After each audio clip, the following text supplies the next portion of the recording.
Baik, assalamualaikum warahmatullahi wabarakatuh. Halo semuanya, perkenalkan nama saya Muhammad Ridwan Syafaldi. Di sini saya akan menjelaskan tentang ilmu sosial dasar dengan judul Hakikat Manusia. Sebelumnya, yang sedang menonton untuk mensubscribe dan like dulu video ini, dan kita lanjut ke videonya.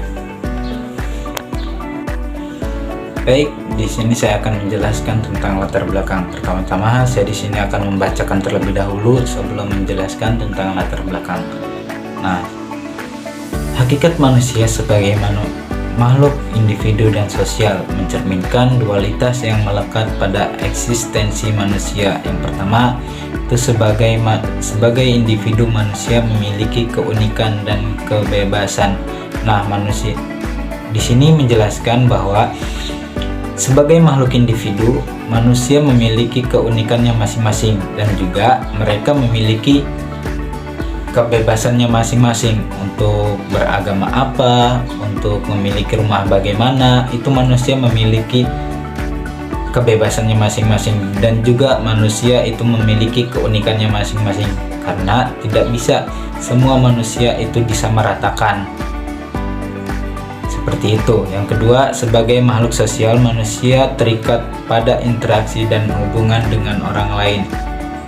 Nah, di poin yang kedua ini, manusia haruslah memiliki interaksi sosial karena manusia terikat pada interaksi sosial dan juga hubungan dengan orang lain. Manusia pasti di situ mempunyai interaksi sosial dan juga mempunyai sepertinya teman tongkrongan, teman sekolah, teman kerja, dan juga sebagainya. Di situ manusia haruslah berinteraksi sebagaimana dijelaskan di ilmu sosial dasar. Manusia sebagai makhluk sosial terikat pada interaksi dan juga hubungan dengan orang lain. Lanjut, yang A, poin yang kedua itu yang A, hakikat manusia sebagai makhluk hidup sosial. Nah, di sini saya akan membacakan terlebih dahulu. Sebagai makhluk individu, manusia memiliki ciri khas, identitas, dan keunikan masing-masing. Sebagai makhluk sosial, berarti manusia tidak dapat hidup sendiri dan selalu membutuhkan orang lain.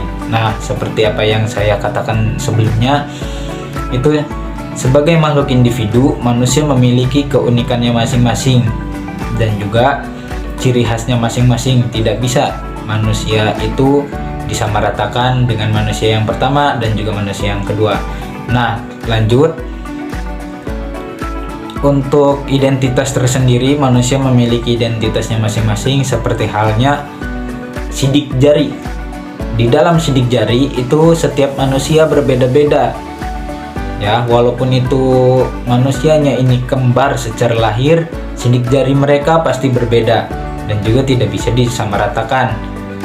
Yang poin selanjutnya itu sebagai makhluk sosial, berarti manusia tidak dapat hidup sendiri dan selalu membutuhkan orang lain.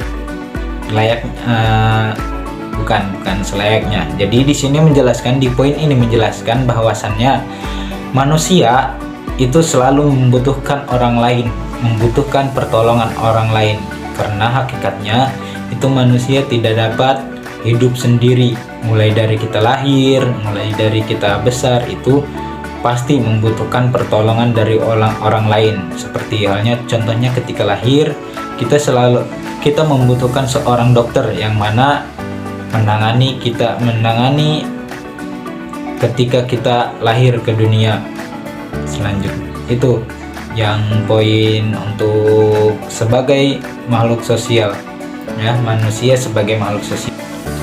Nah, untuk di poin selanjutnya itu di poin yang B. Di sini saya akan membacakan terlebih dahulu seperti biasa. Peranan manusia sebagai makhluk individu dan sosial. Peran yang pertama itu ada manusia tidak dapat dibagi-bagi dan tidak dapat dipisahkan antara jiwa dan raganya. Nah, manusia sendiri di sini menjelaskan bahwa manusia tidak dapat dipisahkan dari raganya. dari raganya. Jiwa dan raganya itu manusia tidak dapat dipisahkan, karena ketika manusia itu mempunyai raga, akan tetapi dia tidak mempunyai jiwa, manusia itu tidak akan hidup di dunia seperti yang sekarang. Nah, itu yang selanjutnya, itu yang poin C, dilema antara kepentingan individu dan kepentingan sosial. Nah, dilema di sini menjelaskan bahwa setiap manusia itu mempunyai dilemanya masing-masing, entah itu dilema antara individu, antara diri dia sendiri, dan juga dilema antara sosial, antara dengan masyarakat yang lain. Itu pasti mempunyai dilema ataupun masalah-masalahnya masing-masing.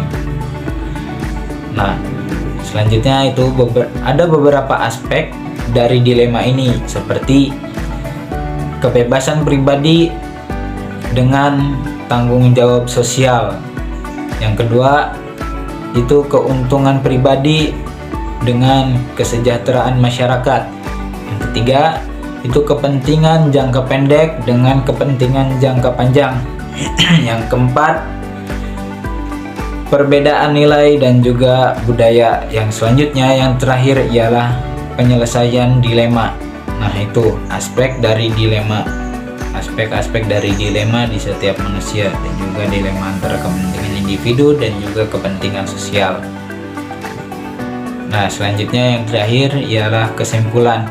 Manusia sebagai makhluk hidup sosial yang saling melengkapi, sebagai individu yang unik, dan juga manusia sebagai anggota masyarakat yang saling melengkapi. Nah, di sini dijelaskan bahwasannya itu manusia yang pertama tidak dapat hidup dengan sendiri. Manusia sendiri itu harus berinteraksi dengan manusia yang lain, dan juga harus di sini, dan juga manusia pasti akan meminta tolong dengan manusia yang lain, karena hakikatnya manusia ialah seperti yang saya katakan yang sebelumnya, manusia di sini tidak dapat bisa hidup sendiri, dan juga manusia tidak dapat hidup sendiri ya. Yang kedua itu manusia